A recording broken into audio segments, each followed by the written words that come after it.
about turning your scars into stars, the purposeful soul journey. So I'm your girl, Janelle Jones. My goal is to help you heal, work through traumas, pains, and anything that happens to your life that caused you to limit your belief about yourself and the world around you so that you can walk boldly in your purpose with your God-given gifts, because we all have them. So let's get into it. So first, I really want to talk about the soul. Now, I think I talked about this in some other videos, but we're going to dive a little deeper, getting into what we call the soul. I know for me, being in church for many, many years, I will always hear the pastor talk about the soul. And in those meetings or when he's up there preaching, he talked about what the soul was. Typically, it's made up of your mind, your will, and your emotions. That is what your soul is. So we know we're a tripart being. We know that we have three different parts to us, right? The body, the soul, and the spirit, right? I am going to focus particularly on the soul because this is what I see is a major issue that is really stopping us from reaching our goals. This is what stops us from really pursuing those big dreams. It stops us from living the life that we dream of because we're dealing with a lot of soul injuries that some of us don't even know we have. Some of us haven't even sat down and processed the fact that we have wounded souls or things that have happened to us that we haven't resolved, or we haven't even taken it in as an issue. We see it as, okay, this is just a problem, or this happened, I got to keep going. And, we know that you don't want to stay in a situation for years, right? If you're depressed or if you went through some type of grief, the goal is for you not to stay in that thing for 10 years, right? That is not God's desire for your life. That is not God's design for your life either. Your goal is not to stay in something and be stuck there forever, right? Unfortunately, with this thing we call life, we have tragic things happen to us. However, your goal is to heal from that perspective, right? So I really want to navigate and really talk to you about what this is, all right? Now, let's start with the mind. We got the soul, right? We got three parts of the soul. We got the mind, we got the will, we got the emotions. We're going to get into talking about the mind. I'm looking at my notes. So here we go. So your mind is your thoughts, your reasoning, your understanding, your intellect, your processing, your knowledge, and your interpretation of your experiences. This is all under your mind. What your mind is processing and what you think, all that happens under your mind. Your reasoning, again, right? Your will is related to your ability to choose, to make decisions, to exert self-control. So with your will, it's also have like your moral compass, your values, all of these kind of constitute under your will for your life. A lot of times our will are the things that we're willing to do and not do, which is all, this is all connected. So this is what we get into will. So let's say you decided that you're going to do a challenge and your challenge is to not eat sugar for 30 days. Let's just say that, right? So you have the thought, which is right, your emotions or your mind. The thought comes, hey girl, you need to eat some sugar. And a lot of times that's our body too that's craving it. But the thought goes, hey girl, you need to eat some sugar. But you've told yourself that you're going to go 30 days without any sweets or any sugar. Well, your will is what stops you from actually eating the sugar. So even though the thought comes, your will would say, no girl, you told yourself that 30 days from now that you was going to eat sugar. Now you cannot eat sugar on day 2. Does that make sense? That is your will. Then we have your emotions, and we're all familiar with what emotions are.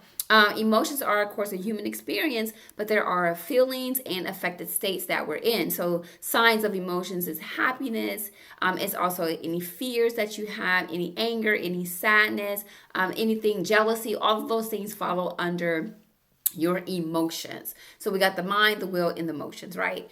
Now, let's talk about how we connect those two. So we say okay, Janelle, you're telling me that if I got soul injuries or soul wounds that I could be struggling with my purpose. I could be struggling with these things that, are not like, I'm feeling like my husband always would say when he's on a plane, like I feel like I'm about to take off, but there's something stopping me from really getting in the air and to really taking off to being to where I want to be. Again, some of us are not at all analyzing ourselves to say, okay, what is happening that I am not taking off like I want to? I'm 60 years old.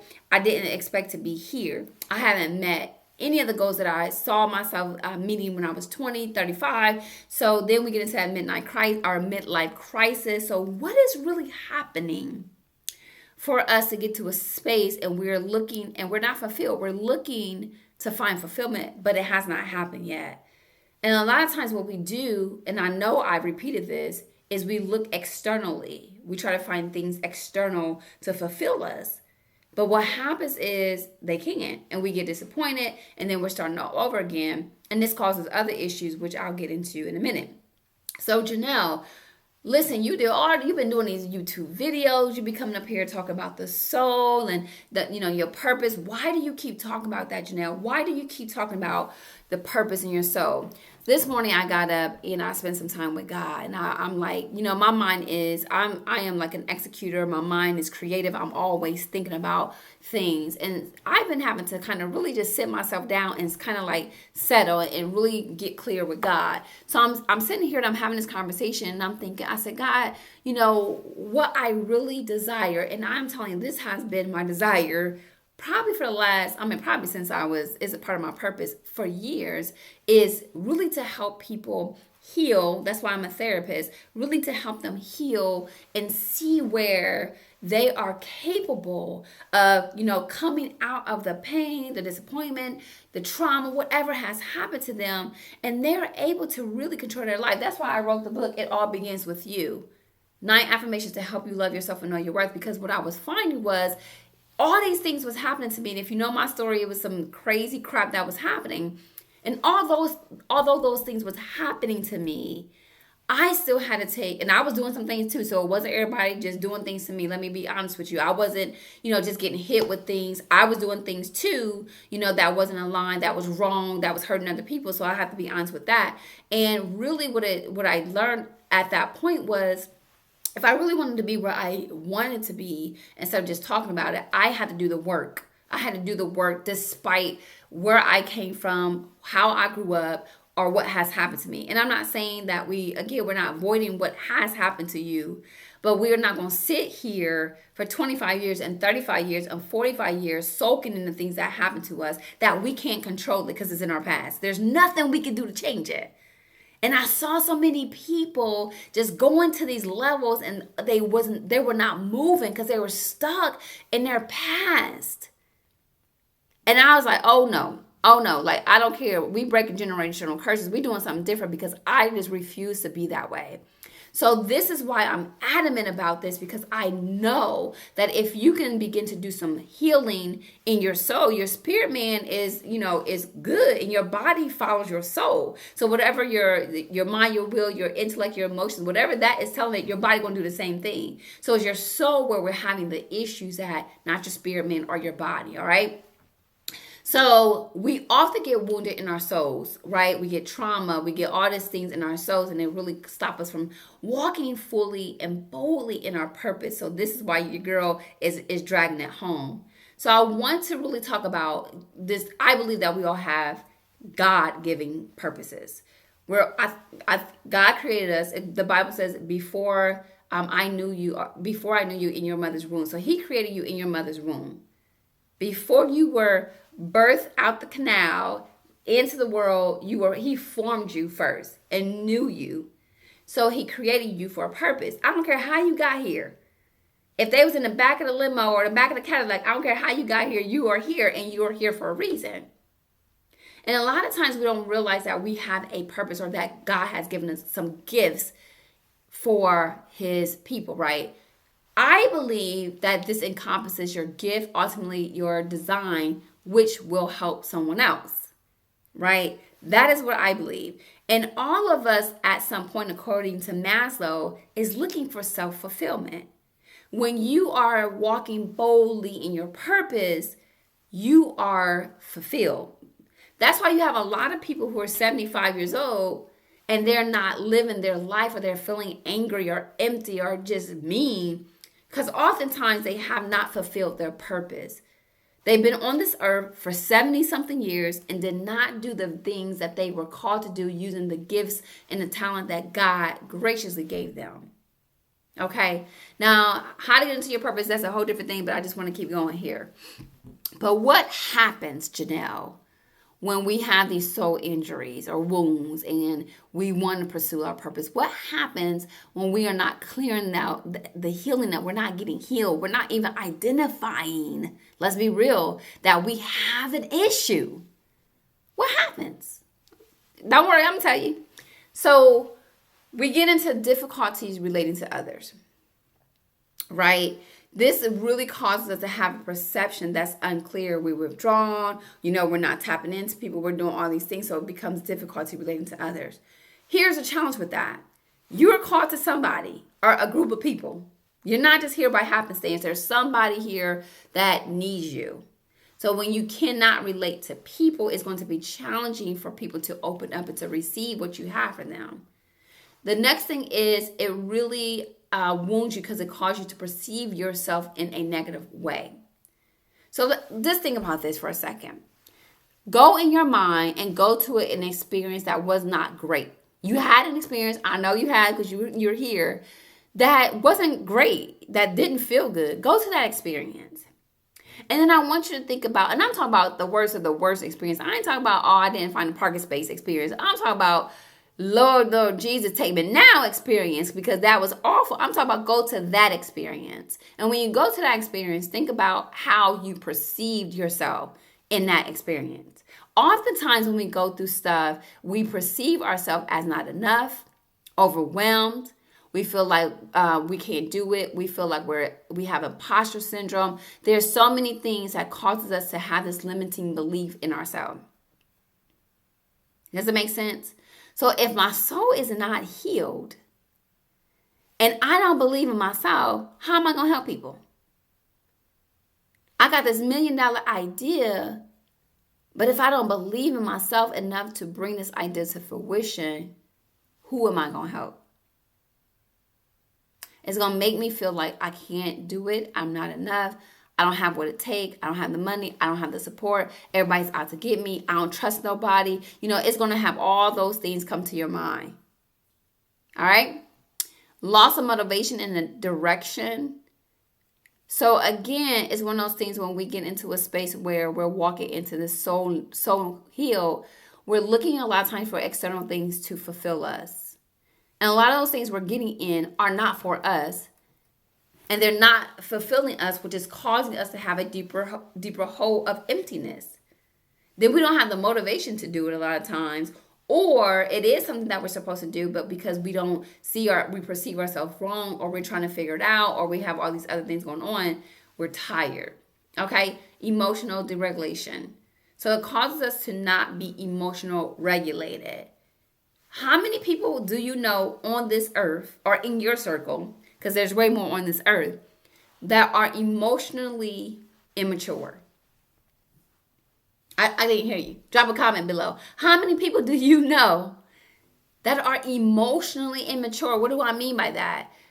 You have a person who do not know how to regulate their emotions. So when something happens, they respond to you in an impulsive way or immature way. They withdraw. They say something smart. They attack you. They do something. We all know people like that. And we've all probably been that person as well if we're not healed, right? So this is what we're getting to, where the emotional immaturity comes in. Because when we are dealing with someone who is emotionally immature, just think about that. Your old boyfriend, your old girlfriend was so emotionally immature, you couldn't even talk to them. You couldn't even have a conversation without it turning into something else. You want to talk about your feelings and end up talking about what you did 25 years ago. Been there, done that, right? Emotionally immature. Then we're talking about how it impacts you physically and mentally. So physically, we're dealing with the soul because a lot of times it causes you to be stressed. We all know that stress is a catalyst for every disease that we have. Every last one of them. So it raises your stress levels and you're not able to process things. You're not getting no coping skills. When I talk to my clients, I tell them to learn the deep breathing technique. And I tell them to practice the deep breathing technique every day. I say, you know what? And it don't take long. It really is, you breathe in, you hold, you exhale, right? So the whole process is only taking like 14 seconds to do. But you want to repeat that process. The reason why I tell them to do it every single day is because when they need it, if they don't practice it, their default is going to be to react and not respond. But if you practice it every day, it becomes your default, and then you're deep breathing instead of responding to someone. Does it make sense? But if you are just reacting and you're scared, and every time something ain't working, you just panic. Fear becomes your best friend. You're overwhelmed, and you're constantly in that state. I was reading a book yesterday. He said some people are addicted to like being constantly in stress. You're constantly in that state. Oh my God, okay, I got this. Oh my God, what next? Oh my God, what's going on? If you're doing that constantly, your stress level is going to increase and it's going to impact your physical health. This is where cancers and autoimmune diseases come from. And then we want to get into the mental health. So again, stress, I'm anxious, I'm depressed, I have all these other things. Those are the two that kind of comes with stress is anxiety and depression. And I'm overwhelmed, I'm feeling this, I'm all these things, I'm out of control, I'm panicked, I can't sleep, I can't eat. All of those things are causing you to feel distress, which is inducing your anxiety and or depression. And then lastly, it's cause you to be spiritually disconnected. What do you mean by that? You just said, Janelle, that the soul is cool. Yeah, the soul is cool, but if you're not the spirit is cool. It is cool, but if you're not connecting your soul to your spirit, you ain't hear nothing. You ain't getting no discernment. Your intuition is working, but you ain't hearing it. You know what I'm saying? You're not following through on your dreams and on your goals and all those things because you're so wounded. I want you to think about somebody who's gotten wounded so bad. It is very hard. Like if you're watching a fight in Mike Tyson. Not Mike Tyson. I was going to say not when he fought Buster Douglas, but let's just talk about Mike Tyson. Now, we all know Mike Tyson back in his day. A lot of times when you would go see his fight, you know that the fights were over in like round 1 or 2, right? But when you got that TKO by Mike Tyson, it was very hard for you to get up. Like, you didn't. Some people, it took a while to get up. So imagine if, you got your circumstances, your situations just boxing and hitting you like Iron Mike Tyson. And you just trying to get up. That's doing something to your body. It's very hard to take those blows like that and get up and fight back like you just got into the ring. Does it make sense? So when your soul is getting punched and like Iron Mike Tyson, it's hard for you to fight. It is challenging for you to fight when you're getting blown. And I'm not talking about, hey, these little taps. I'm talking about Iron Mike Tyson, who was almost guaranteed to knock you out in the first or second round. It's hard for you to connect that way. Makes sense? So for you, as we get into really looking at turning all of this into something more positive, turning your scars into stars, the reason why I'm going hard on this, because I'm seeing too many people mismanage their purpose because they're not healing properly, and they're not even identifying that they're not healing properly. So you're going to hear me talking about this a lot is what I'm telling you. This is what I'm saying. This is what I'm saying. Now I'm saying. All right. So how do you actually get to the space where you're turning these scars into the purpose journey?